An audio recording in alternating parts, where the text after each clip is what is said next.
The ultimate human manual. Every machine on Earth comes with instructions. A phone tells you how to use it. A computer explains its operating system. Even the smallest appliance includes a booklet that describes every button, every warning, and every hidden feature. But somehow the most complex system ever discovered arrives without one. You. You wake up every morning inside a mind you didn't design, powered by emotions you didn't choose, influenced by memories you didn't create, and guided by instincts that evolved millions of years before your name ever existed. You spend years learning mathematics, history, languages, and science, yet almost nobody teaches you how your own mind works. Why does one sentence ruin an entire day? Why do you remember embarrassing moments from 10 years ago but forget what you ate last Tuesday? Why do you keep checking your phone even when you know nothing important is waiting? Why do strangers' opinions affect your confidence? Why does happiness disappear so quickly after getting exactly what you wanted? The strange truth is that your brain isn't trying to make you happy. It is trying to keep you alive, and those are very different goals.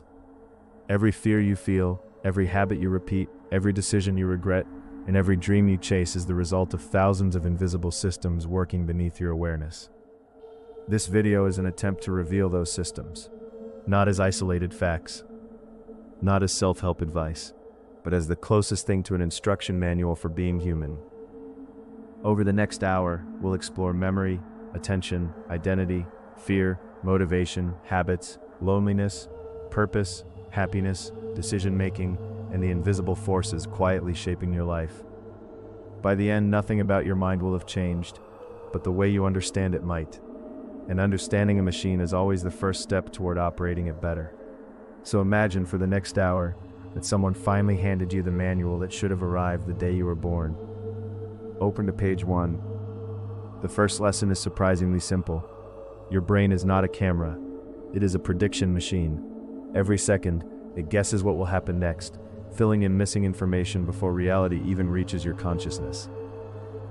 You believe you experience the world exactly as it is, but in truth, you experience a carefully edited version created by your own nervous system. Your eyes collect light, your ears collect vibrations, your skin detects pressure. Your brain takes incomplete signals and constructs what it believes is the most likely reality. In other words, you are not observing the world, you are constantly generating it. That single idea explains why two people can witness the same event and remember completely different stories. It explains why expectations change experiences. It explains why anxiety can create problems that don't exist, and confidence can make impossible tasks suddenly feel manageable. Long before you make a conscious decision, your brain has already built a model of what it expects to happen.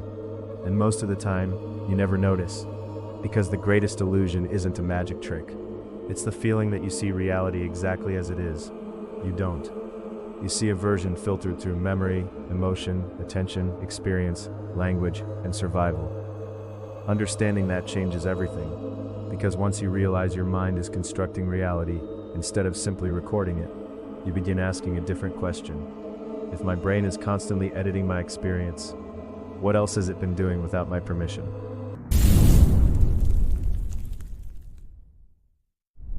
Imagine waking up tomorrow with 1,000 gold coins. Every conversation, every notification, every advertisement, and every thought demands a few of those coins. Some take one, some take hundreds. By midnight, every coin is gone. The next morning, you receive another 1,000. This is almost exactly how attention works. It is the most valuable resource you possess because every experience, every memory, and every decision begins with it. People often believe they remember the most important moments of their lives. In reality, they remember the moments that captured their attention. Attention determines memory. Memory shapes identity. Identity influences every future decision. That means whatever controls your attention slowly begins to control your life. The modern world understands this better than most people do. Every notification is designed to interrupt you. Every autoplay feature is designed to keep you watching. Every endless feed competes for a resource that cannot be manufactured or replaced: your attention. But there is an even stranger discovery. Your brain was never built to focus on happiness. It was built to notice change. Thousands of years ago, missing the movement of a predator in the grass could mean death. Missing another peaceful sunset carried almost no cost. So your nervous system evolved to prioritize novelty, danger, and uncertainty. This ancient survival mechanism still operates today. A single negative comment can outweigh 100 compliments. One unexpected message can dominate an entire afternoon. One mistake can replay in your mind for years. Your brain isn't broken. It's doing exactly what evolution trained it to do. This also explains why scrolling through social media feels so effortless. Every swipe offers uncertainty. Maybe the next post will be funny, maybe it will be shocking, maybe it will change your life. Your brain begins chasing possibilities instead of outcomes. It keeps paying attention because the next reward is always one swipe away. And every minute spent somewhere is a vote for the kind of person you are becoming. Read philosophy for an hour, and your mind starts noticing deeper questions. Watch arguments all day and conflict begins to feel normal. Spend months learning a skill, and your brain rewires itself around that practice. Attention is not merely observation, it is construction. You become what you repeatedly notice. This is why two people can live in the same city and experience completely different worlds. One notices opportunity, another notices failure. One sees beauty, another sees problems. Reality remains the same. Attention changes the experience. There is an old idea that says where attention goes, energy follows. Modern neuroscience suggests something similar. Neural pathways strengthen through repeated use. The more often a circuit activates, the easier it becomes to activate again. Every repeated thought quietly builds a mental highway. Every ignored thought slowly disappears into the background. Without realizing it, you spend years training your own mind. The question is whether you are the one choosing the lessons. Because every book you read, every conversation you have, and every video you watch is programming the operating system inside your head. And after enough repetition, programming becomes personality, which leads to the next page of the manual. If attention decides what enters your mind, how does your mind decide what stays?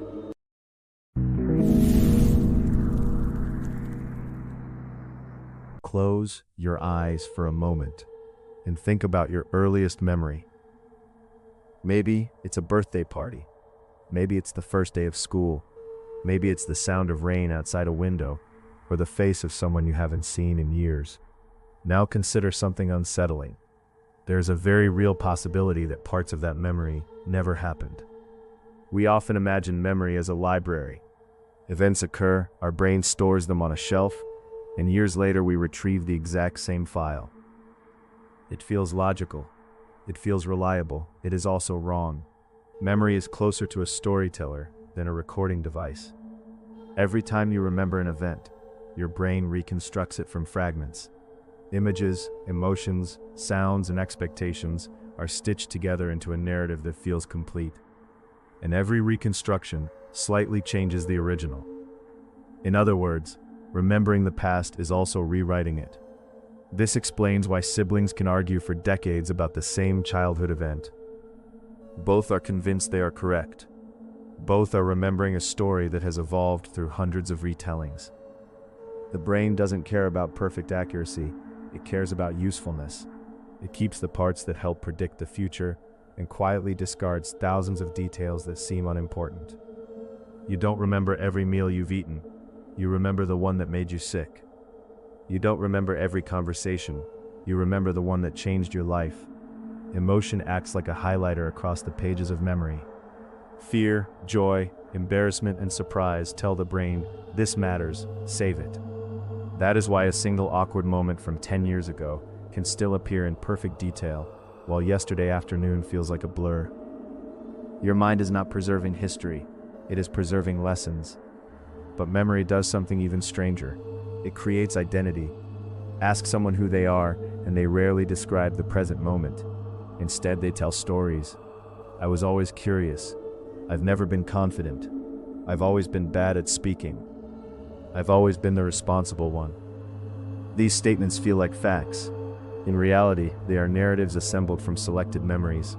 Your identity is built less from what happened and more from what you repeatedly remember. That means every person carries an invisible autobiography inside their mind. Some chapters are filled with failure, others are filled with resilience. Two people may experience the same setback. One remembers proof that they are incapable. The other remembers proof that they survived. The event is identical, The story is different, and stories shape futures. Because the brain constantly asks one silent question: what kind of person am I? Then it searches memory for evidence. If the answer becomes I'm unlucky, it notices failures. If the answer becomes I can learn, it notices opportunities. Attention strengthens identity. Identity influences behavior. The cycle repeats until it feels permanent. But there is another side to this. If identity is built from stories, stories can be rewritten. Not by denying reality, not by pretending pain never existed, but by changing the meaning attached to experience. Failure becomes practice. Fear becomes information. Embarrassment becomes evidence that you tried. The event remains the same. The interpretation evolves. Perhaps that is why humans are unique. We do not simply remember the past. We continuously negotiate with it. Every recollection is a conversation between who you were and who you are becoming. And hidden inside that conversation lies one of the greatest questions in philosophy. If your memories change, if your thoughts change, if your beliefs change, then what exactly stays the same? Who is the you that experiences all of it? That question takes us to the next page of the manual, the mystery of identity.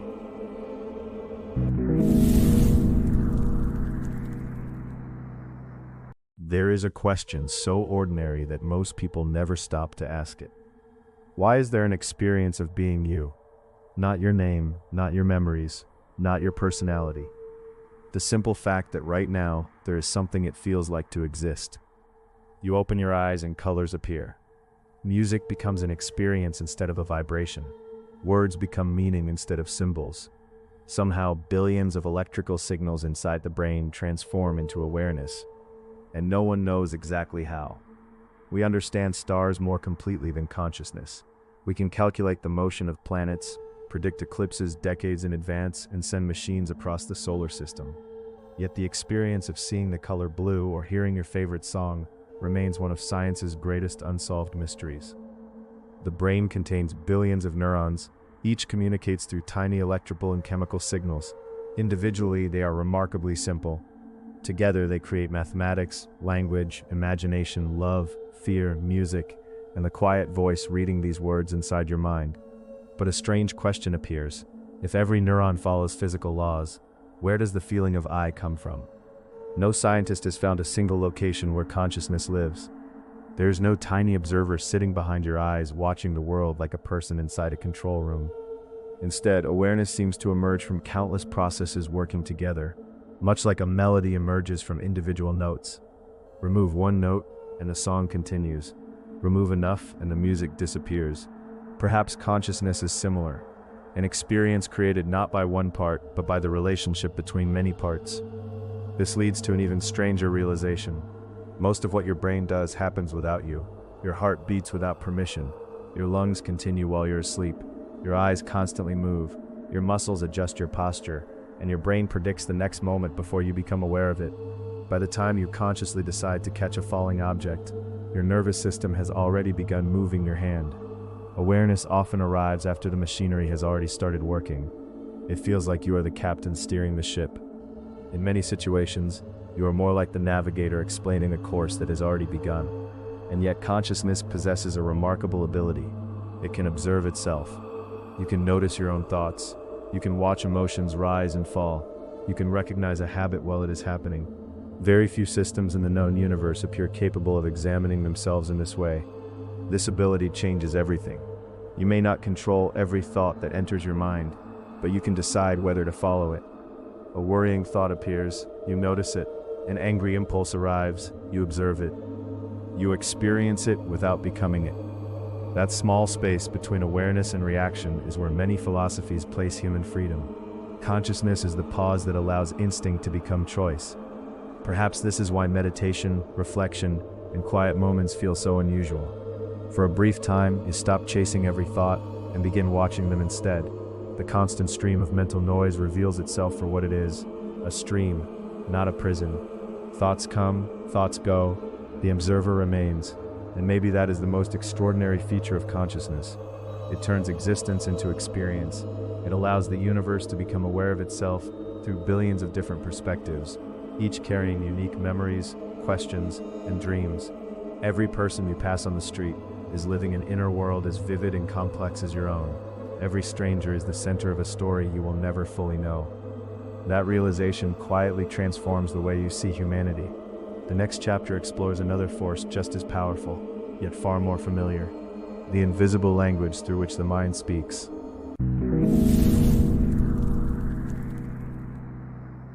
Every emotion you have ever felt began before you found the words to describe it. A racing heart, a tightening chest, a sudden smile, a feeling of calm that arrives for no obvious reason. Only afterward does the mind assign a name: fear, joy, anger, sadness, hope. We often think emotions are interruptions to rational thinking, ancient enemies that prevent clear decisions. But evolution tells a different story. Long before humans developed language, emotions were already guiding survival. Fear made our ancestors step away from danger. Curiosity pushed them to explore new places. Love kept families together. Disgust prevented them from eating food that could make them sick. Without emotions, the human species might never have survived long enough to invent logic. In many ways, emotions are not obstacles, they are messages. The problem begins when we mistake messages for commands. Fear says, there might be danger. It does not say, run away. Anger says, something feels unfair. It does not say, destroy everything. Sadness says, something important has been lost. It does not say, you will always feel this way.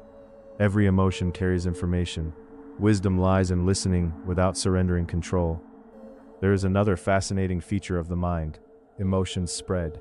Walk into a room where everyone is laughing and your mood begins to change. Spend enough time around constant negativity and your thoughts slowly become heavier. One calm person can settle an argument.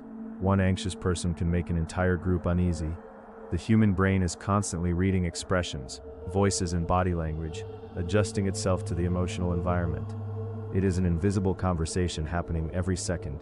Perhaps this explains why memories attached to strong emotions remain so vivid.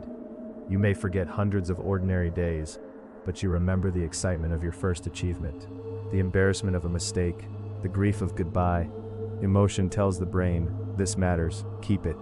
Yet emotions are surprisingly temporary. Watch the ocean. A wave rises, reaches its highest point, and returns to the sea. No wave remains forever. The mind works in much the same way.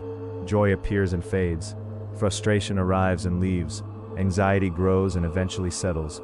The difficulty comes when we believe the current emotion represents permanent reality. A difficult morning becomes my entire life is going wrong. One rejection becomes, I'll never be enough. The feeling is real, the conclusion is often not. Modern neuroscience suggests that thoughts influence emotions, but emotions also influence thoughts. A worried mind notices more threats. A grateful mind notices more opportunities. The direction of attention quietly changes the emotional world you experience. This is why two people can live through the same event and leave with completely different stories. One remembers only loss. The other remembers resilience. The event is shared. The meaning is personal. Perhaps emotional intelligence is not the ability to avoid difficult feelings. It is the ability to experience them without allowing them to become your identity. You can feel fear without becoming a fearful person. You can experience failure without becoming a failure. You can carry sadness without believing joy has disappeared forever. Every emotion is a visitor. Some stay for minutes, some stay for months. None were designed to stay forever. And maybe that is the quiet wisdom hidden inside the human mind. You are not your anger. You are not your anxiety. You are not your excitement or your doubt. You are the awareness that experiences them all. Emotions color your world, but they do not define it. The more deeply you understand their language, the less they control your direction. Because a well-lived life is not one that avoids emotion. It is one that learns when to follow the heart, when to question the mind, and when to let both sit quietly while wisdom chooses the next step.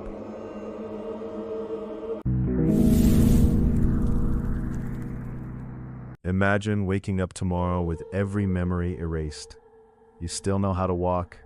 You still understand language. You recognize colors, sounds, and faces. But your name means nothing. Your achievements mean nothing. Your failures mean nothing. Would you still be the same person? At first, the answer seems obvious. Of course you would. You would still occupy the same body, breathe the same air, and look into the same mirror. But the longer you think about it, the stranger the question becomes. Most people spend their entire lives protecting something they have never clearly defined. They defend their identity. They build careers around it. They destroy relationships because of it. They fear losing it. Yet few ever stop to ask what it actually is. Many philosophers believe there is a permanent self hidden somewhere inside us, a silent observer watching every experience. Modern psychology offers a different possibility. The self may not be a thing at all. It may be a process, a story continuously updated every second of your life. Think about who you were 5 years ago. Your favorite music was probably different. Your fears were different. Your opinions, dreams, and priorities have almost certainly changed. Even the cells in your body have been replaced over time. Almost everything has changed. And yet you still say, "I am me." Somewhere beneath constant change, the mind creates the powerful illusion of continuity. Like a movie, a film is nothing more than thousands of still images shown in rapid succession. Each frame is separate, but your brain connects them into a single moving story. Identity works in much the same way. Every moment is another frame, every experience another scene. Your mind stitches them together until it feels like one continuous person. This ability is incredibly useful. Without it, planning for the future would be impossible. Promises would lose meaning. Responsibility would disappear. But the same mechanism that gives stability can also become a prison. A child fails one exam. Years later, the mind quietly transforms the event into a sentence. "I'm just not intelligent." One rejection becomes "I'm not attractive." One mistake becomes "I'm always careless." Notice what happened. A temporary experience became a permanent identity.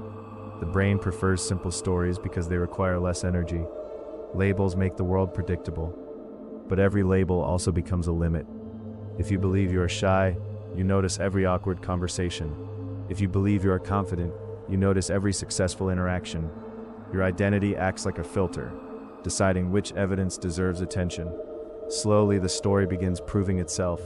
Psychologists sometimes call this a self-fulfilling cycle. We become the characters we repeatedly describe. Perhaps this is why changing habits feels so difficult. It is the threat to identity. Reading one book is easy. Becoming a reader is harder. Going for one run is easy. Becoming an athlete demands rewriting the story you tell yourself, and stories resist change. Yet there is a remarkable freedom hidden inside this realization. If identity is constructed, it is also editable. Not instantly, not magically, but gradually, through repeated choices. Every action casts a vote for the person you are becoming. Every conversation edits a sentence. Every challenge rewrites a paragraph. Every day adds another page. The question is no longer, who am I? The better question is, what story am I writing right now? Because the mind is always writing, even when you are not paying attention. And every story needs a narrator, which leads to another mystery. Inside your head, there is a voice that comments on everything.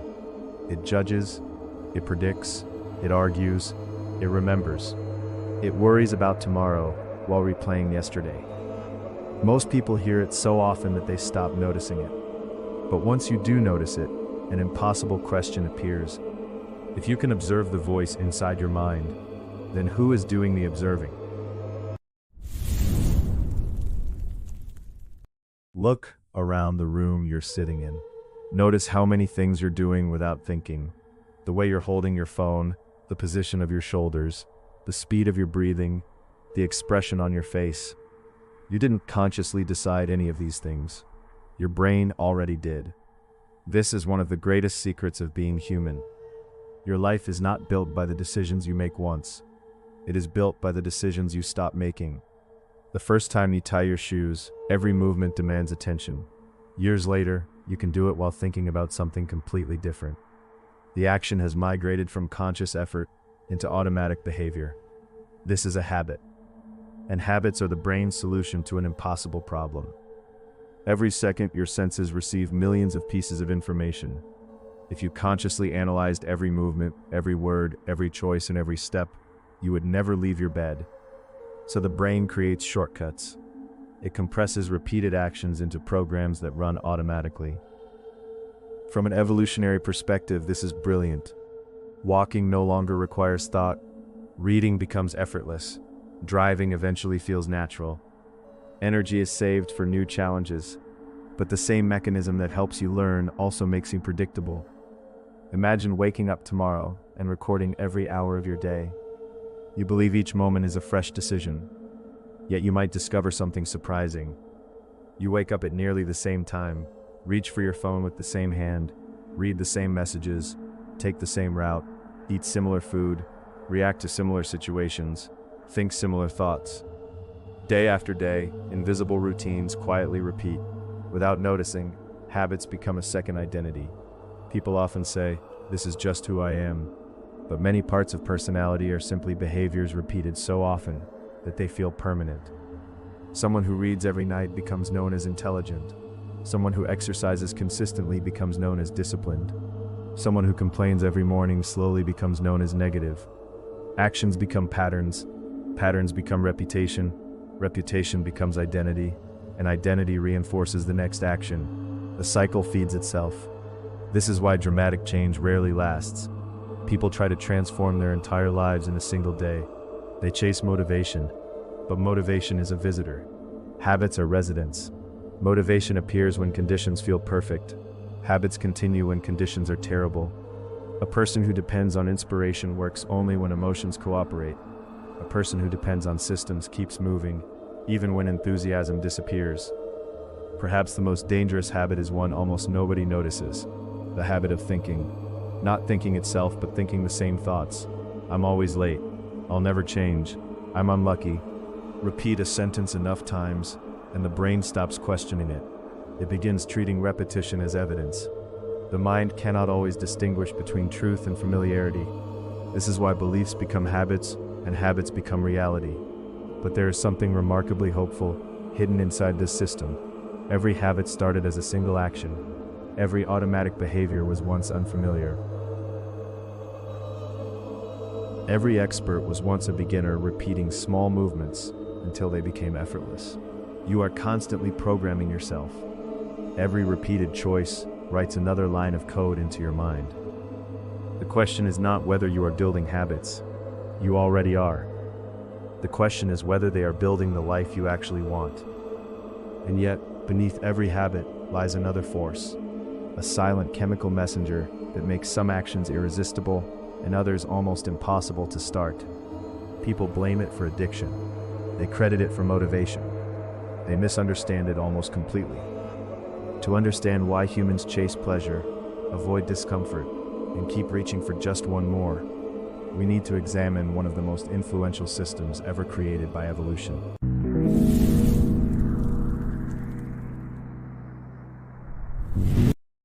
Motivation is one of the most misunderstood forces in the human mind. People speak about it as though it arrives like lightning, a burst of energy, a perfect morning, a sudden decision that changes everything. They wait for the feeling to appear before beginning. And while they wait, days become weeks. Weeks become months. Months quietly become years. The surprising truth is that motivation rarely comes first. Action often does. Think about the last time you postponed an important task. You promised yourself you would start in 5 minutes, then after lunch, then tomorrow.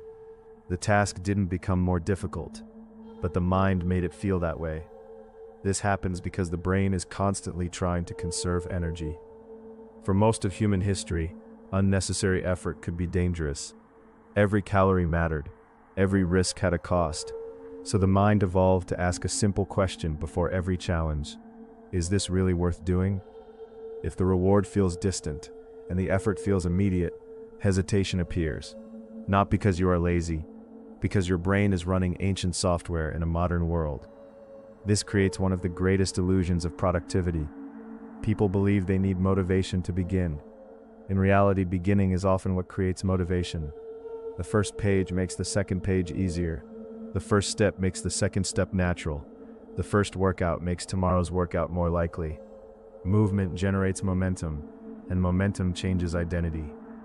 There is another hidden enemy of motivation: perfection. The mind creates an imaginary version of success, the perfect plan, the perfect timing, the perfect opportunity. Anything less feels like failure before it even begins, so nothing happens. The blank page remains blank. The idea stays inside your head. The opportunity quietly passes by. Ironically, progress has never demanded perfection. Every masterpiece began as an imperfect sketch. Every expert was once inexperienced. Every language was first spoken one awkward sentence at a time. Perfection is an impossible standard. Progress is a repeatable process. The most consistent people are rarely the most motivated. They simply rely on something stronger. Systems. A writer who writes every morning does not negotiate with emotion. A musician who practices daily does not wait for inspiration. A student who studies at the same hour removes the decision entirely. Discipline is often misunderstood as force. In reality, it is reducing the number of times you need motivation at all. There is also a strange relationship between purpose and energy. Tasks connected to meaning feel lighter than tasks connected only to obligation. A person climbing a mountain for a photograph experiences effort differently than someone climbing because they were forced. The body may be equally tired. The mind interprets the experience differently. Perhaps motivation is less like fuel and more like direction. It does not carry you forever. It simply points you toward movement, and movement has a remarkable property. Once you begin, resistance slowly loses its grip. The hardest part of reading is opening the book. The hardest part of running is putting on your shoes. The hardest part of creating is starting before you feel ready. By now, another pattern should be familiar. Your attention shapes your experience. Your habits shape your behavior.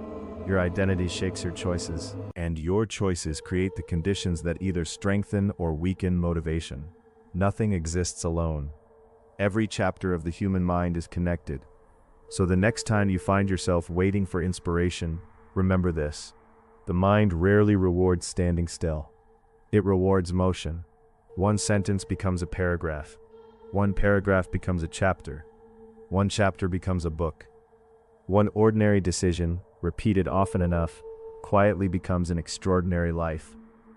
And that leads to one final obstacle that steals more dreams than failure ever could. Not fear, not lack of talent, but the endless promise of, "I'll start tomorrow."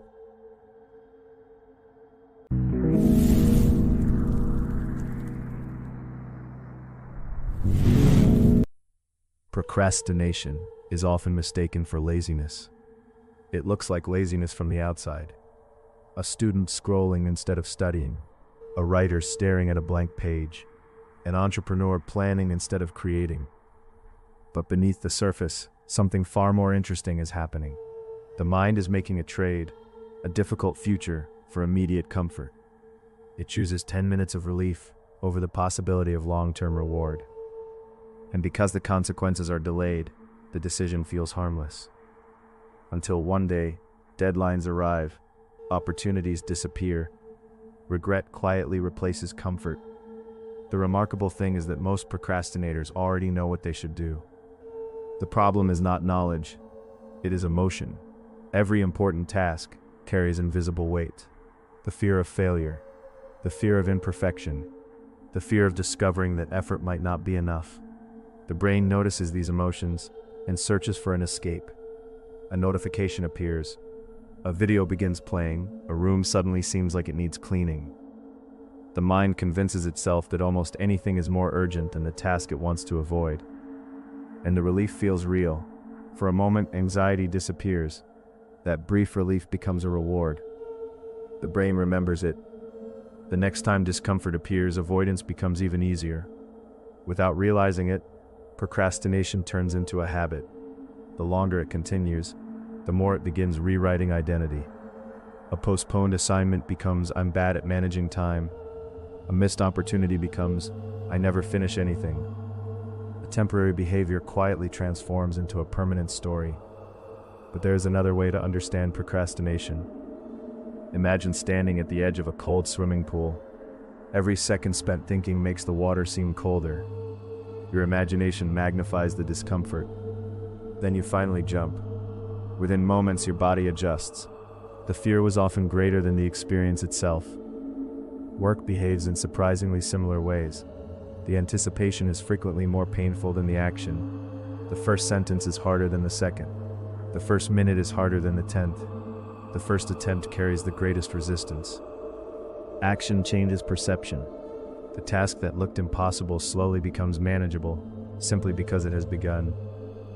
This is why many extraordinary achievements start with remarkably ordinary goals. Read one page, write one paragraph, walk for 5 minutes, solve one problem. The objective is not immediate transformation, it is creating movement, because movement breaks the illusion that you are stuck. There is also a deeper question hidden inside procrastination. What kind of person are you becoming every time you postpone what matters?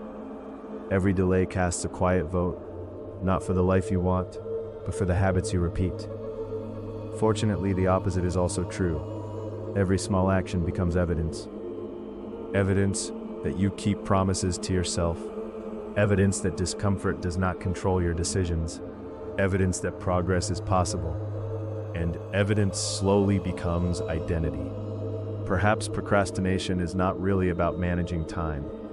It is about managing the conversation between your present self and your future self. The present self wants comfort. The future self hopes for growth. Every decision determines which one receives your attention. Years from now, your life will not be shaped by the plans you made. It will be shaped by the moments you chose to begin. The perfect day will never arrive. The perfect mood will never stay. The perfect opportunity rarely announces itself. There is only this moment, and somewhere in the future, a version of you is quietly depending on what you choose to do next.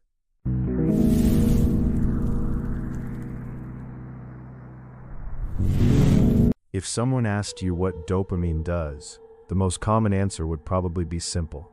It makes you happy. It sounds reasonable, it is repeated everywhere, and yet it misses something far more interesting. Dopamine is less about pleasure and more about pursuit. It is the reason a child keeps opening presents even after finding the one they wanted. It is the force that convinces you to check your phone one more time. It is the quiet whisper that says, maybe the next moment will be even better. Imagine two hunters walking through an ancient forest. One has already found food. The other has only seen tracks. Surprisingly, the second hunter's brain may become even more active, not because of reward, because of possibility. Your nervous system evolved to value prediction and anticipation. The promise of a reward can become more powerful than the reward itself. This explains a strange pattern found everywhere in human life. People spend months dreaming about a vacation. The first day feels incredible.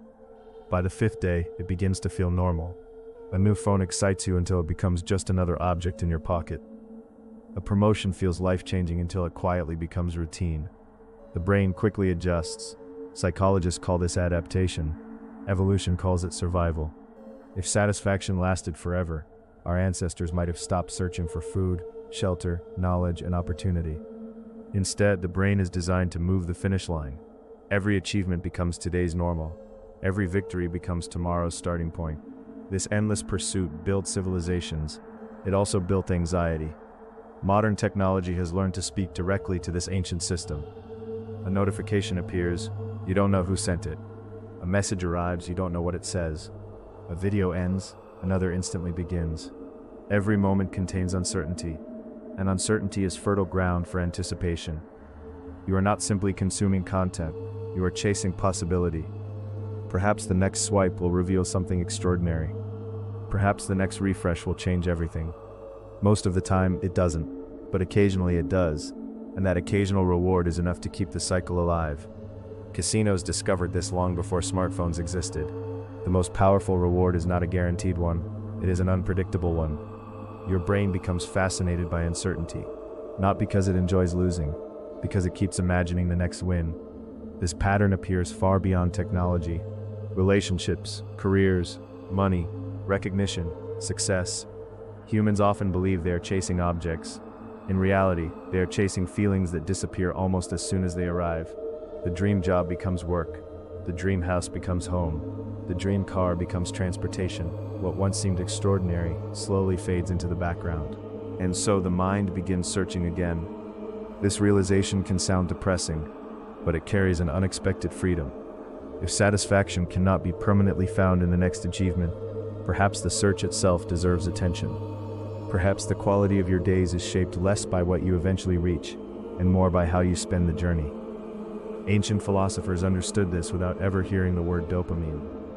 They warned that a life controlled by endless desire becomes a life controlled by endless dissatisfaction, not because wanting is wrong, but because wanting never naturally ends.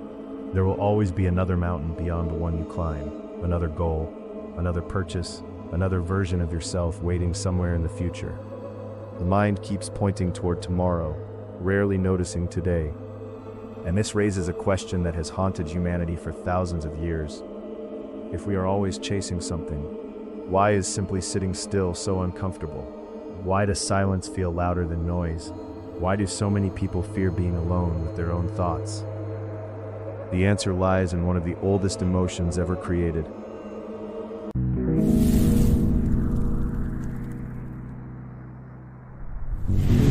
Imagine two people standing at the edge of a cliff. The first steps back immediately. A second walks closer, fascinated by the view. Both have the same goal, to stay alive. But their minds tell two very different stories. Fear is often treated as an enemy, something to conquer, something to eliminate. Yet for almost all of human history, fear was one of the greatest gifts evolution ever created. Without fear, your ancestors would have touched the snake, ignored the storm, walked alone into the darkness, and disappeared from history. Every person alive today is descended from generations of individuals whose brains were exceptionally good at imagining what could go wrong. In a strange way, your anxiety is an inheritance, a survival strategy passed down over thousands of generations. But evolution never prepared the brain for modern life. The same system that once reacted to a predator hiding in tall grass now reacts to an unread message, a job interview, an exam, a room full of strangers, a post that receives fewer likes than expected. Your body cannot always distinguish between physical danger and social uncertainty. Your heart beats faster, your breathing changes, your muscles tense, your attention narrows. The ancient alarm system activates exactly as it was designed. The problem is that many of today's threats exist only in imagination, and imagination is a remarkably powerful force. Picture holding a lemon. Imagine cutting it in half. Watch the juice drip onto your fingers. Now imagine biting into it. Many people feel their mouths begin to water. Nothing happened. No lemon exists. Yet the body responds to a thought as though it were reality. This is the hidden power of the human mind. The brain is less concerned with what is true than with what is possible. If there is even a small chance of danger, it prepares for action. This is why people replay embarrassing conversations while trying to sleep, why they imagine disasters that never occur, why they hesitate before opportunities that could change their lives. The mind believes preparation equals protection. But fear has another, quieter effect. It shrinks possibility. Every "what if I fail" quietly removes an option. Every "what will they think" builds another invisible wall. Over time, life becomes smaller not because the world changed, but because the map inside your mind did. The greatest prison is rarely made of concrete. It is made of assumptions. There is a story told by ancient philosophers about a rope lying on a road at night. Someone mistakes it for a snake and runs away in terror. Their heart races, their muscles tighten, their body floods with stress. Only when daylight arrives do they realize it was never dangerous at all. The fear was real, the snake was not. How many invisible snakes exist inside your own mind? How many opportunities have been abandoned because of futures that never arrived? How many conversations never happened? How many dreams remained ideas because fear disguised itself as logic? This does not mean fear is useless. Fear is information. It tells you that something matters. But information is not instruction. You can hear the alarm without obeying it. Courage is often misunderstood as the absence of fear. In reality, courage is movement in the presence of fear. The speaker still walks onto the stage. The artist still publishes the work. The student still takes the exam. The explorer still sails into the unknown. Fear comes along for the journey, but it no longer holds the map. And perhaps that is one of the most important updates in the human manual. Your brain evolved to keep you alive, not to help you become extraordinary. Safety is its default setting. Growth is yours to choose. Yet even when fear fades, another invisible force continues shaping every decision you make. It is so subtle that most people never notice it. You change your clothes because of it. You edit your opinions because of it. You laugh at jokes you don't find funny because of it. You have carried this force since the first humans gathered around a fire.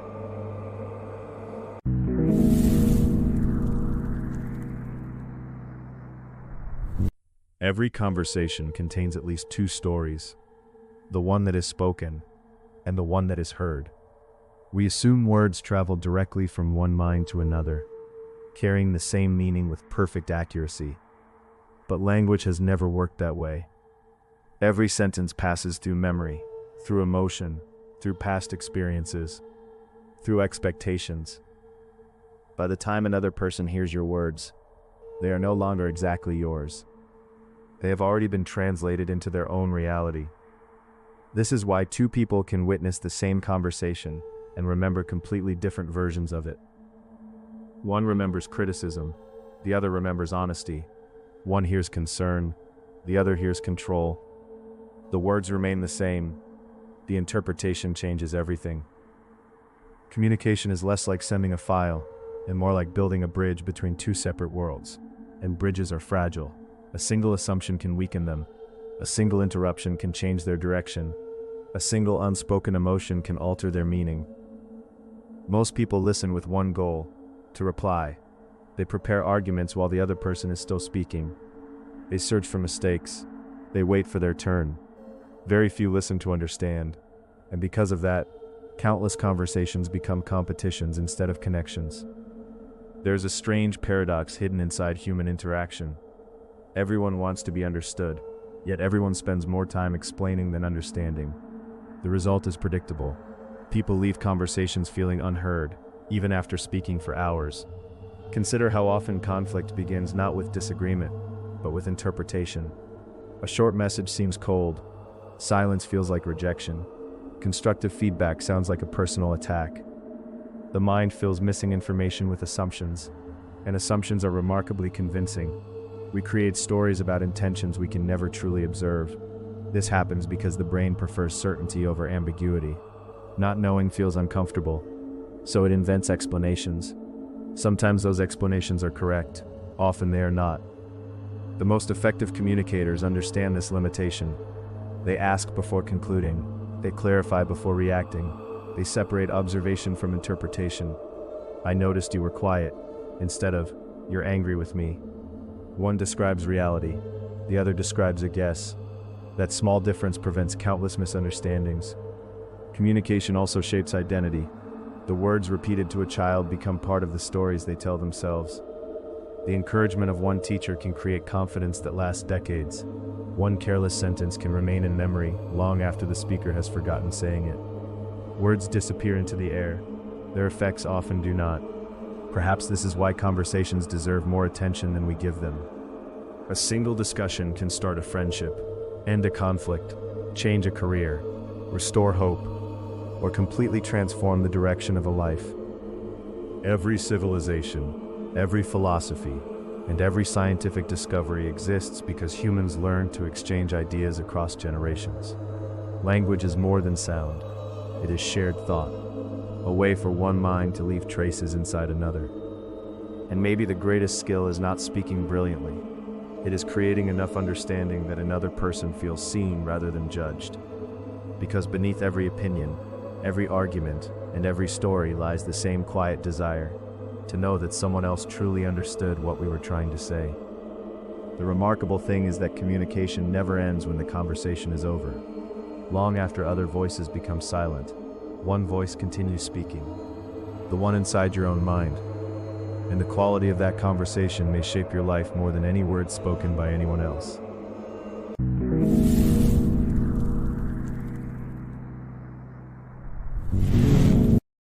The human brain is the most sophisticated pattern recognition system ever discovered. Every second, it receives an overwhelming flood of information. Light enters your eyes, sound reaches your ears, memories surface, emotions react, possibilities multiply.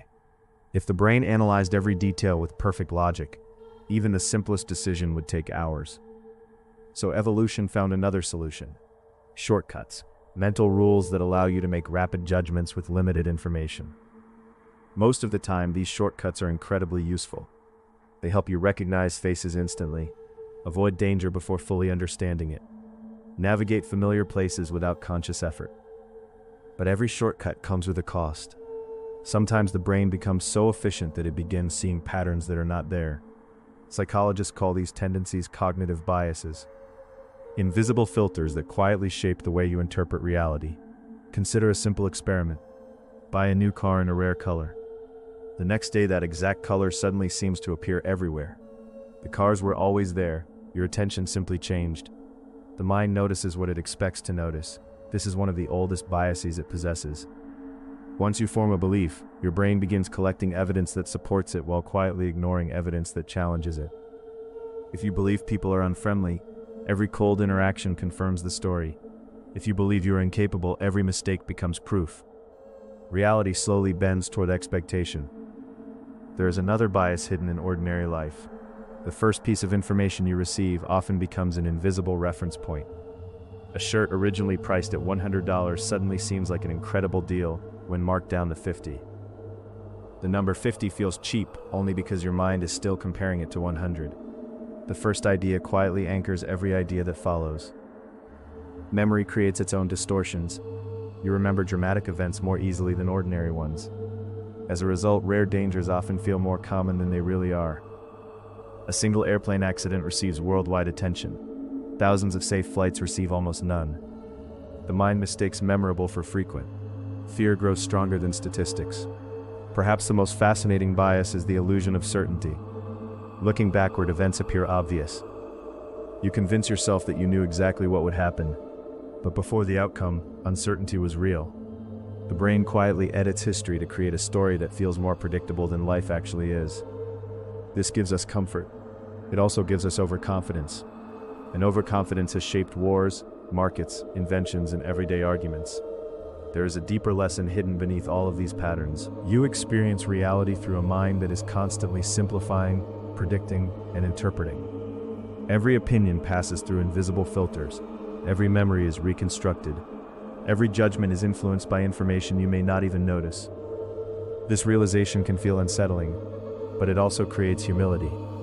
You become less certain that every first impression is correct, less convinced that every emotion reflects objective truth, more willing to ask, what might I be missing? That single question is one of the most powerful tools a human mind can possess. It transforms certainty into curiosity, reaction into reflection, judgment into understanding. Perhaps wisdom is not the absence of bias. Perhaps wisdom is remembering that every mind, including your own, is looking through a window that is never perfectly clear. And once you accept that your perception is incomplete, another mystery becomes impossible to ignore. If our minds are so easily influenced by hidden shortcuts, how much of what we believe is actually our own idea?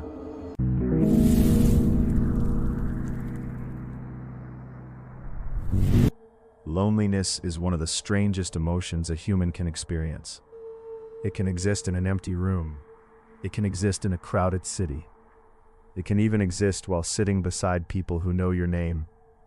Because loneliness is not the absence of people. It is the absence of connection. For millions of years, survival depended on living together. One person alone struggled to hunt, defend territory, or raise children. A group could accomplish what an individual never could. Over time, evolution built an invisible alarm system into the human mind. Just as hunger reminds you to eat and thirst reminds you to drink, loneliness reminds you to reconnect. It is not a flaw, it is a signal. Yet modern life has created a strange paradox. Humanity has never been more connected. A message can travel across continents in seconds. Thousands of voices fit inside a single phone. You can know what a stranger is doing from the other side of the world before you know what your neighbor had for breakfast. And still, millions of people report feeling deeply alone. Information travels faster than understanding. Communication has increased. Connection has not always followed. There is an important difference between being noticed and being known. 1,000 people may recognize your face. Very few may understand your fears, your memories, or the quiet thoughts that never become words. The mind does not measure relationships by quantity. It measures them by trust. This is why a single meaningful conversation can feel more fulfilling than hours spent surrounded by noise. Loneliness also changes the way the brain interprets the world. When people feel disconnected, they often become more alert to signs of rejection. A delayed reply feels intentional. A short answer sounds cold. Silence begins to carry imagined meanings. The mind starts protecting itself from exclusion, even when exclusion isn't actually happening. The result becomes a cycle. Feeling lonely makes reaching out more difficult. Reaching out less creates deeper loneliness. The loop quietly strengthens itself. History offers another perspective. Many of humanity's greatest ideas emerge from moments of solitude. Writers, philosophers, and scientists often spent long periods alone, thinking deeply about questions that transformed the world. But solitude and loneliness are not the same experience. Solitude is chosen. Loneliness is felt. One creates space for reflection. The other creates a longing for understanding. Perhaps this is why the most memorable moments in life are rarely experienced entirely alone. Celebrations become richer when shared. Grief becomes lighter when witnessed. Success feels more meaningful when someone else smiles with you. Even knowledge grows stronger when exchanged between minds. At the heart of every friendship, every family, and every community is a simple human desire to be accepted without pretending to be someone else. Maybe that is why genuine conversations feel so rare and so valuable. For a brief moment, two separate minds stop feeling like strangers, and perhaps the opposite of loneliness is not constant company. It is the quiet certainty that somewhere, someone understands your story. That realization leads naturally to another question. If humans are built for connection, why do we still misunderstand each other so often?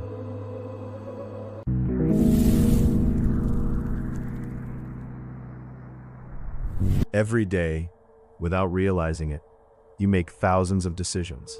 Some are so small they disappear before you notice them.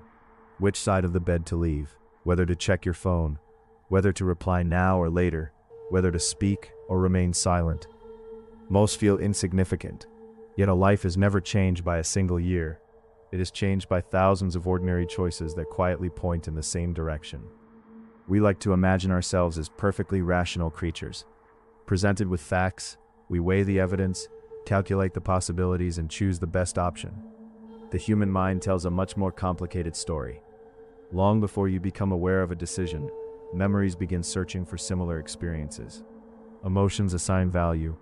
Habits suggest familiar actions. Fear imagines consequences. Social influence whispers what other people might think. Only then does consciousness step in and declare, "I've made my choice." The decision feels entirely your own, but beneath it, countless invisible systems have already voted. This explains a strange phenomenon. People often know exactly what the better choice is and still choose differently. They understand that sleep is healthier than endless scrolling, that studying is more useful than procrastinating, that honesty is better than avoidance. Knowledge is present, action is absent, because decisions are rarely contests between logic and ignorance. They are contests between competing versions of yourself. The present self seeks comfort, the future self seeks growth, the emotional self seeks certainty, the rational self seeks truth. Every choice is a negotiation between minds that all belong to the same person. There is another illusion hidden inside decision-making. We believe choosing the perfect option will guarantee the perfect outcome. So we collect more information, read another review, watch another video, wait another week. The search for certainty quietly becomes a reason to avoid action. But certainty is a luxury life rarely offers. Every important decision arrives incomplete. No career guarantees success. No relationship guarantees permanence. No opportunity guarantees happiness. Waiting for complete confidence is like waiting for the ocean to stop moving before learning to sail. It never happens. Ancient philosophers understood this. They focused less on predicting outcomes and more on improving judgment. Instead of asking, "What if this goes wrong?" they asked, "What kind of person do I become by making this choice?" That question shifts attention from fear to character. And character is built exactly the same way habits are built, one decision at a time. There is also a hidden cost to every decision. Not choosing is still a choice. The conversation never started. The book never opened. The idea never shared. The opportunity quietly disappears. Many of life's greatest regrets are not actions taken, but actions endlessly postponed. This is why small decisions deserve more respect than dramatic ones. A single workout changes almost nothing. 100 workouts change a body. Reading one page teaches very little. Reading every day creates knowledge. Saving a little money feels insignificant. Saving consistently transforms the future. Tiny choices compound into identities, and identities compound into lives. Perhaps the most powerful decision is deciding what deserves your attention. Because attention influences memory. Memory shapes identity. Identity guides behavior. Behavior creates habits, and habits quietly become destiny. By now, a pattern should be emerging. Every chapter of this manual connects to every other chapter. Nothing exists in isolation. Your fears influence your choices. Your choices reinforce your identity. Your identity directs your attention. Your attention shapes your reality. Understanding this does not guarantee perfect decisions. It does something more valuable. It makes your choices conscious instead of automatic. And maybe that is the difference between drifting through life and deliberately creating one. Every future begins with a decision so small that, in the moment, it almost seems unimportant.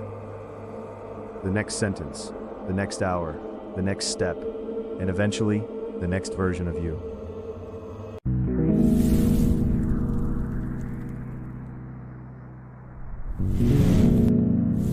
The fastest way to lose your own life is to start living someone else's. Comparison feels natural because it is ancient. Long before cities, money, or social media existed, humans constantly measured themselves against the people around them. Who could run faster? Who could hunt better? Who had more allies? Who was trusted? Status often determined survival, and the brain learned an important lesson: pay attention to where you stand. That instinct never disappeared. It simply found new playgrounds. Today, a single screen allows you to compare your body with athletes, your wealth with millionaires, your intelligence with scholars, and your daily routine with someone else's carefully edited highlights. Your brain processes all of it as if it belongs to the same tribe. It doesn't know the difference between comparing yourself with 20 neighbors and 20 million strangers, and that creates an impossible competition. There will always be someone younger, someone richer, someone stronger, someone more talented, someone who started later and somehow moved faster. If your happiness depends on reaching the top of that ladder, the destination keeps moving. The strange part is that success rarely ends comparison. It often increases it. A student wants to be first in class. After succeeding, they want to be first in college, then first in the company, then wealthier than competitors, then more respected than everyone else. Every achievement creates a new reference point. The mountain becomes the ground beneath your feet. The mind quickly forgets how far it has climbed and focuses on the next peak. This is one reason extraordinary accomplishments often fail to produce lasting satisfaction. The brain adapts, normal expands, gratitude fades, comparison returns. But there is another cost that is even less visible. Every minute spent measuring another person's journey is a minute not spent building your own. Comparison steals attention. Attention shapes identity. Identity guides action. The cycle quietly repeats until you wake up living according to standards you never consciously chose. Ancient philosophers offered a surprisingly simple observation. You control your effort. You do not control another person's path. You control your decisions. You do not control another person's opportunities. The only meaningful comparison is between the person you were yesterday and the person you are becoming today. That sounds obvious. It is also incredibly difficult, because the human mind loves rankings. It prefers simple numbers over complex stories. But lives are not races. Everyone begins from a different place, carries different burdens, and moves toward different destinations. Judging them by a single timeline makes as much sense as judging a book by how quickly someone reads it. Curiosity instead of envy. Inspiration instead of insecurity. Another person's success stops becoming evidence that you are behind. It becomes evidence that progress is possible. The same event, a completely different interpretation. Perhaps the greatest freedom comes when you realize that most people are too busy comparing themselves to notice what you're doing. And once that burden lifts, another question quietly appears.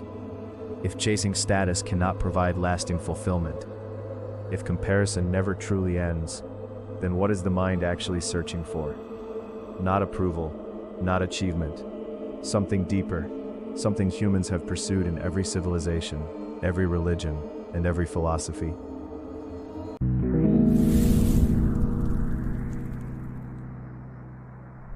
There is a curious pattern in human behavior. People can endure extraordinary difficulty when they know why they are enduring it. A student studies through exhaustion because they believe it leads somewhere. An athlete trains through pain because they can see a finish line. A parent sacrifices sleep for a child without expecting applause. The physical struggle may be real, but meaning changes its weight. This reveals something important about the human mind. We are not driven only by comfort. We are driven by significance. Without it, even an easy life can feel empty. With it, even hardship can become bearable. Modern life quietly encourages a different way of thinking. It teaches us to collect achievements, more money, more followers, more recognition, more possessions. The assumption is simple. When enough has been accumulated, fulfillment will finally arrive. Yet history is filled with people who reached extraordinary heights while feeling completely lost. Because success answers a different question. It answers, did I achieve what I wanted? Purpose asks, why did I want it in the first place? One concerns outcomes, the other concerns direction. This difference explains why two people can perform the exact same job and experience completely different lives. One counts the hours until the day ends. The other feels connected to something larger than themselves. The activity is identical. The meaning is not. The human brain is constantly searching for patterns. It wants events to fit into a story. Random experiences become easier to carry when they serve a larger narrative. Failure becomes a lesson. Waiting becomes preparation. Loss becomes transformation. Purpose turns isolated moments into chapters of a single journey. But purpose is often misunderstood. Many people wait for it as though it will arrive one morning fully formed. A perfect calling, a single passion, one undeniable answer. Reality is usually quieter. Purpose is often discovered by moving, not by waiting. A conversation changes a career. A book changes a belief. A small decision changes a lifetime. Looking backward, the path appears obvious. Living forward, it almost never does. There is another misconception. People believe purpose must be extraordinary, that it belongs to inventors, explorers, or historical figures. But meaning does not measure itself by fame. Teaching one person, creating one piece of art, solving one problem, helping one family, learning one skill. These ordinary acts become extraordinary when repeated over years. The mind does not ask whether the world remembers your actions. It asks whether your actions align with your values. And perhaps values are the closest thing humans have to an internal compass. They do not eliminate uncertainty. They simply provide direction when certainty is impossible. This realization changes another common question. Instead of asking, what is the meaning of life? You begin asking, what kind of life creates meaning for me? The answer is never finished. It evolves as you evolve. Every experience rewrites it. Every mistake refines it. Every choice adds another sentence. Perhaps purpose is not something waiting to be found. Perhaps it is something continuously built, brick by brick, decision by decision, day by day. And once that idea takes root, another mystery becomes impossible to ignore. If life gains meaning through the stories we create, why does time seem to speed up as those stories repeat? Why did childhood summers feel endless, while entire years now disappear almost unnoticed? The next page of the manual explores one of the strangest illusions the human mind has ever created.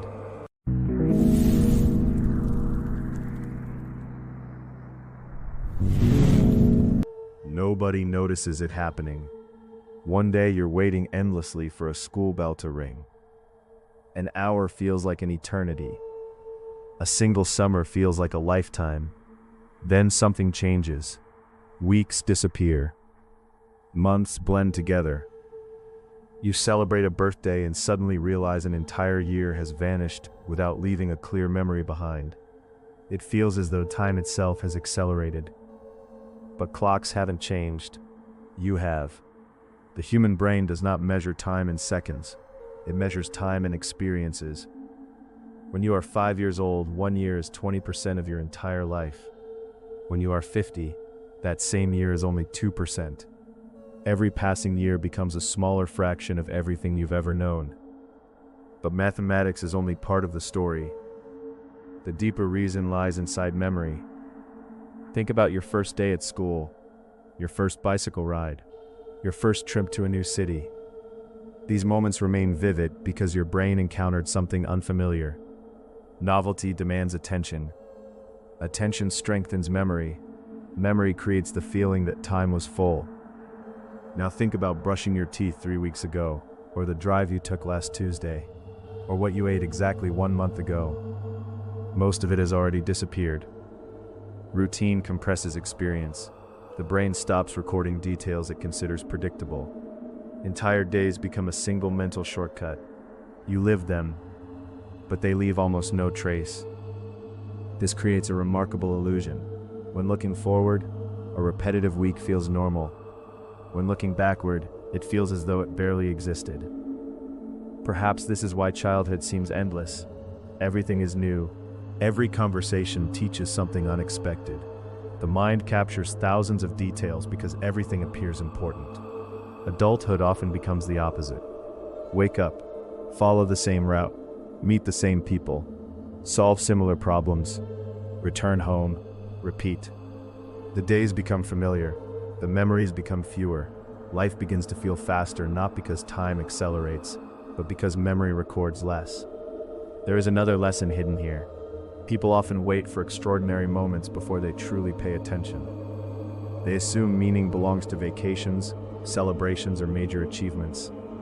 But the brain quietly builds a life from ordinary Tuesdays, from conversations that seem insignificant, from books read before bed, from silent walks, from unnoticed sunsets. These small moments become the texture of existence. Ignore enough of them and years disappear. Notice them and even simple days become memorable. Ancient philosophers frequently reminded themselves that time is the only resource that cannot be recovered. Money returns. Health sometimes returns. Opportunities occasionally return. Time never negotiates. Every hour is spent, whether you choose how to spend it or not. This realization can sound frightening. It can also become liberating. You stop postponing curiosity. You stop waiting for permission. You stop treating life as something that begins later, because later has an unusual habit of becoming never. In the end, the value of a life is rarely measured by how many years were lived. It is measured by how fully those years were experienced. And that raises one final question. If attention shapes reality, if memory shapes identity, if habits shape behavior, if purpose shapes direction, then what is happiness? Is it a destination waiting somewhere ahead? Or has the mind been searching in the wrong place all along?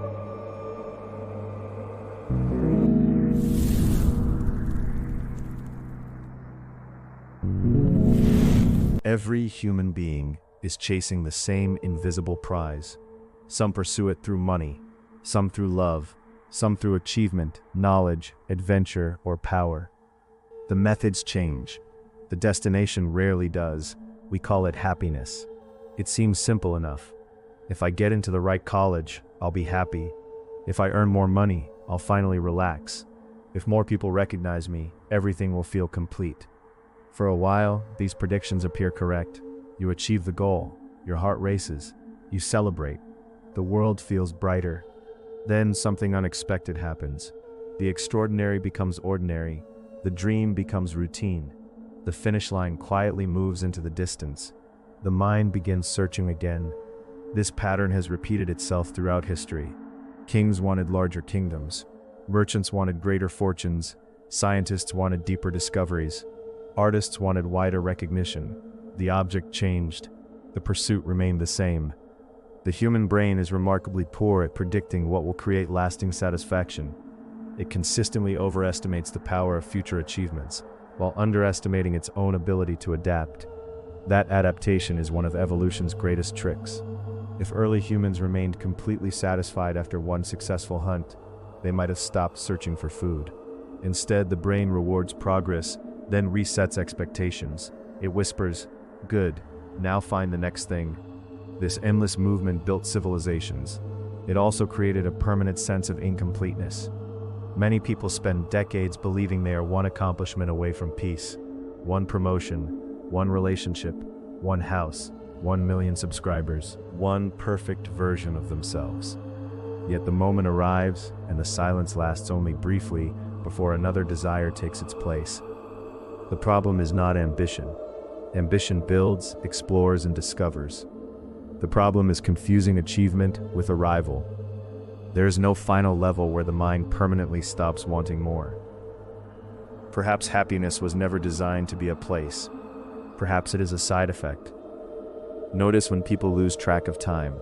A musician absorbed in a melody, a scientist solving a problem, a child building something from imagination, a writer forgetting the clock exists.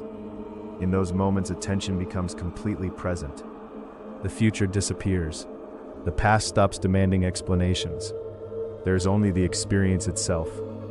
Ancient philosophers often argued that happiness is less about possessing the world and more about relating to it wisely. They understood something modern life frequently forgets. Gratitude expands experience, comparison shrinks it. Presence enriches moments, distraction dissolves them. The remarkable thing about the mind is that it adapts to almost everything except novelty and attention. The same sunset seen absent-mindedly becomes background noise. The same sunset watched with full awareness becomes unforgettable. Nothing changed except perception. Maybe happiness works the same way, not as a reward waiting beyond the next milestone, but as a quality of attention applied to the present moment. This does not mean abandoning goals. It means refusing to postpone living until they are achieved. Because the most dangerous sentence in the human vocabulary is surprisingly ordinary. I'll be happy when. Those 4 words have delayed countless lives. The irony is impossible to ignore.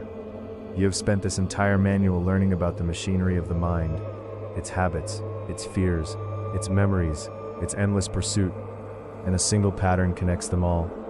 The mind is almost always somewhere else, remembering yesterday, predicting tomorrow, comparing itself to others, searching for the next improvement, rarely resting in the only place where life is actually happening, right now. Perhaps that is the final lesson hidden beneath every chapter. You cannot completely control your thoughts. You cannot stop time. You cannot prevent uncertainty. You cannot rewrite the past.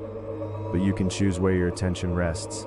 And because attention shapes experience, that choice quietly shapes the life you remember having lived. Maybe that is the closest thing to an instruction manual we will ever receive. Not a promise of perfection, not a formula for endless happiness, but a reminder that the most complex machine in the known universe has always been waiting to be understood.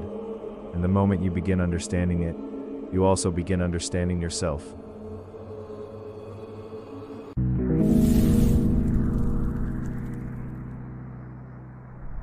Strength is one of the most misunderstood ideas in human history. We imagine it as the absence of pain, the person who never doubts, the leader who never hesitates, the athlete who never loses confidence, the mind that never falls apart. Reality tells a different story. Every forest experiences storms. Every mountain is shaped by wind. Every human life encounters loss, failure, uncertainty, and change.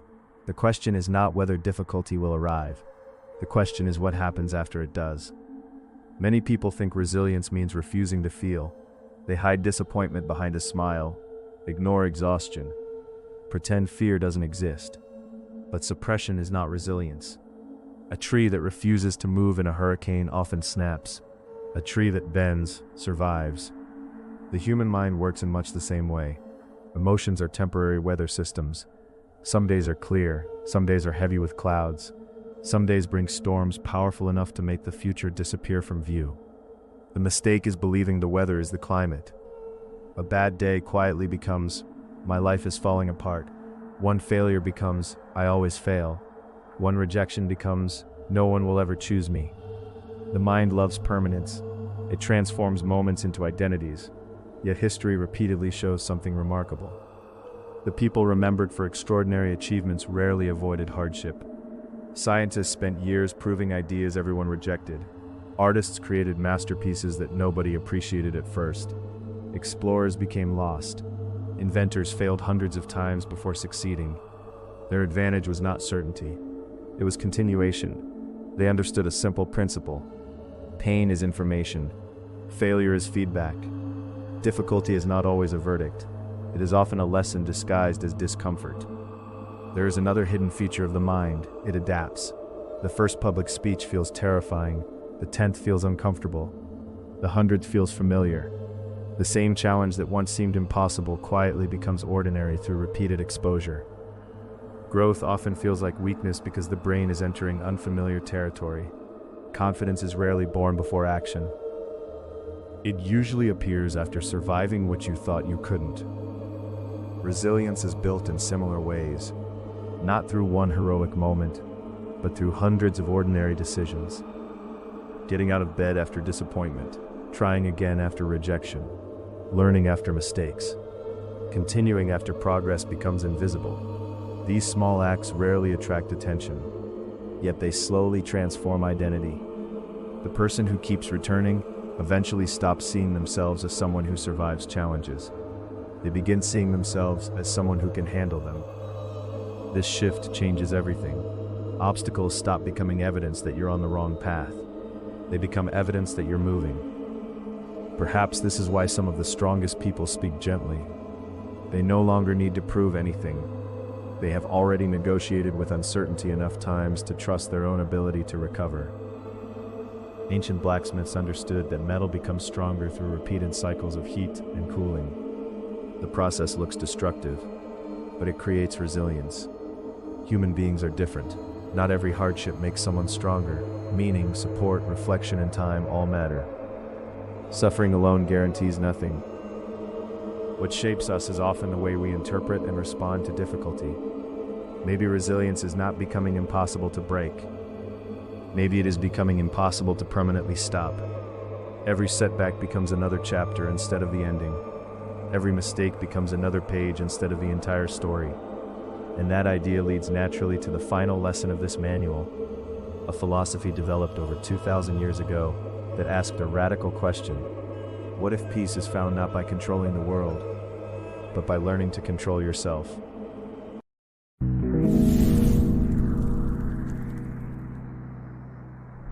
For thousands of years, empires have risen and collapsed. Technologies have transformed civilization. Languages have evolved. Borders have changed. Yet one problem has remained exactly the same. The human mind still worries about tomorrow, regrets yesterday, and struggles to control things that were never under its control. More than 2,000 years ago, a group of philosophers noticed this pattern and proposed a remarkably simple idea. Most suffering is created not by events themselves, but by the way we interpret them. This philosophy became known as Stoicism. It was never about suppressing emotion. It was never about becoming cold or indifferent. It was about learning the difference between what belongs to you and what never did. A storm arrives. You cannot stop the rain. A stranger criticizes you. You cannot control their opinion. The economy changes. Time moves forward. People leave. Plans fail. The world refuses to follow your expectations. For many people, this becomes a constant battle. They spend enormous amounts of energy fighting reality. Stoicism suggests another approach. Separate life into two circles. Inside the first circle are your actions, your attention, your effort, your character, your decisions. Outside the second circle is everything else. Other people's thoughts, chance, luck, the past, the future, the weather, the opinions of strangers. Peace begins when you stop investing your identity in the second circle. This idea appears deceptively simple, yet it quietly changes almost every chapter of this manual. Attention becomes a choice instead of a reaction. Memory becomes a teacher instead of a prison. Fear becomes information instead of authority. Comparison loses its power because another person's success no longer determines your value. Purpose becomes internal instead of external. Resilience becomes possible because failure cannot destroy something that was never dependent on success. Stoicism does not promise an easier life. It promises a steadier mind. Imagine two sailors caught in the same storm. One screams at the ocean, demanding calmer waves. The other adjusts the sails. Neither controls the sea, only one controls the response. Perhaps wisdom is nothing more than learning where to place your energy. There is another practice the Stoics often reflected on: impermanence. Everything changes. Every conversation happens once. Every sunset is unique. Every friendship exists within time. Even the person reading these words is different from the one who began this manual an hour ago.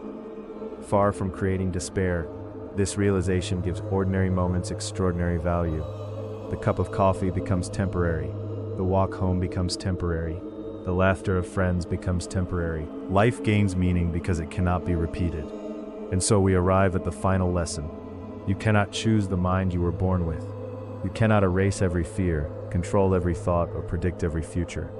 But you can train your attention, question your assumptions, build better habits, accept uncertainty, act with courage, choose purpose over comfort, and return again and again to the small circle that has always been your next decision. Perhaps that is the true human manual, not a set of rules, not a promise of happiness, but an invitation to become a more conscious participant in your own life. The greatest technology humanity will ever operate is not a computer, a rocket, or an artificial intelligence. It is the mind reading these words right now. Understand it, train it, protect it, and the quality of your life will begin to change from the inside out. At the beginning of this journey, we searched for an instruction manual, something that could explain why we remember the wrong things, fear imaginary futures, compare ourselves to strangers, and spend so much of life chasing something just beyond the horizon. What we discovered was not a machine with perfect logic.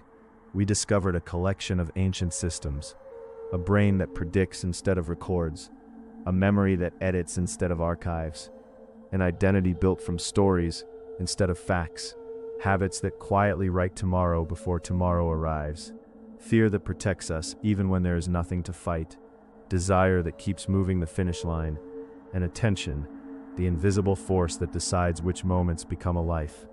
For thousands of years, humans looked into the night sky searching for answers.